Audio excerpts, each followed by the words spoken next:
நமச்சிவாய முதலியாரை போலவே 19ஆம் நூற்றாண்டுல வாழ்ந்த சிவராஜ பிள்ளை தன்னுடைய நூல்ல ஆரியர்கள் புராண கதைகள் மூலமாக அகத்தியரை தமிழர்களிடம் இருந்து பிரிப்பதற்காக திட்டமிடுகிறார்கள் என்று ரொம்ப தெளிவா விரிவா விளக்கி எழுதியிருக்கிறாரு.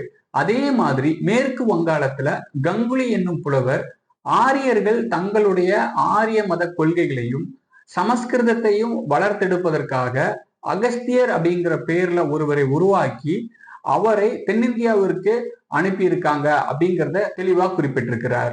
ஆரிய பிராமணர்கள் 2 விதமான செயல் திட்டத்தை செயல்படுத்தி இருக்கணும். ஒண்ணு, அகஸ்தியர் அப்படிங்கிறது ஒரு போலியான வரலாற்று பிம்பம். இன்னொன்னு, அகஸ்தியர் அப்படிங்கிற பேர்ல ஒருத்தரை உண்மையிலேயே தமிழ்நாட்டிற்கு அனுப்பி ஆரிய பிராமண கொள்கைகளையும் சமஸ்கிருதத்தையும் வளர்த்தெடுப்பதற்காக செய்யப்பட்டிருக்கலாம் அப்படிங்கிறத நம்ம தெளிவா புரிஞ்சுக்க முடியுது.